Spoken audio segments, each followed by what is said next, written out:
సూర్యాపేట జిల్లా రావులపల్లిలో భూ వివాదంలో ఒక వ్యక్తి గుండెపోటుతో మరణించాడు. అయితే భూ వివాదానికి కారణమైన సౌజన్య దేవి అనే మహిళ ఇంటి ముందు మృతదేహంతో బంధువులు ధర్నాకు దిగారు. పోలీసులు మృతదేహాన్ని పోస్టుమార్టం నిమిత్తం తరలించడానికి ప్రయత్నించగా కొందరు గ్రామస్తులు పోలీసు వాహనాన్ని అడ్డుకున్నారు. రాళ్లు కర్రలతో దాడి చేశారు. ఈ దాడిలో జిల్లా పోలీస్ రిజర్వ్ విభాగం గజగంటి సందీప్కు తీవ్ర గాయాలయ్యాయి. దాడికి పాల్పడిన 23 మందిపై కేసు నమోదు చేసి దర్యాప్తు చేపట్టారు. లాజరస్ గారి గుండెపోటు మరణం తీరని విషాదాన్ని మనకు మిగిల్చింది.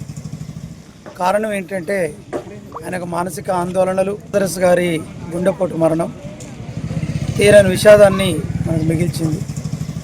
కారణం ఏంటంటే ఆయనకు మానసిక ఆందోళనలు, ఆలోచనలు, ఆయన మనసుకు బాధ కలిగించే కార్యక్రమాలు ఏవైతే ఉన్నాయో ఆమె గుండెపోటు రావడానికి కారణం.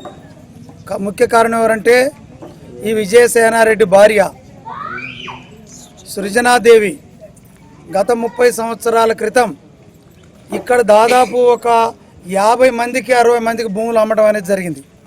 వాళ్ళకు పట్టాలు కూడా చేయడం జరిగింది. కానీ ఇప్పుడు కొంతమంది చెంచాగాండ్లు ఈ ఊళ్ళే అగో ఆడ నీకు ఎకరం తేలుతుంది, ఇగో ఈడొక ఎకరం తేలుతుంది, ఈడ 10 గుంటలు తేలుతుంది అని భూతం లింగన అనే ఒక వ్యక్తి పోలుమల్లోడు ఈ ఊరికొచ్చి లేనిపోని ఆలోచనలు దొరసానికి కలిగించి ప్రతి వారి మీద దాడి చేయడం అనేది జరుగుతుంది. ఇవాళ ఉదాహరణకి లాజరస్ 11 ఎకరాల భూమిని వాళ్ళ చెల్లె ఈయన కలిసి కొన్నారు.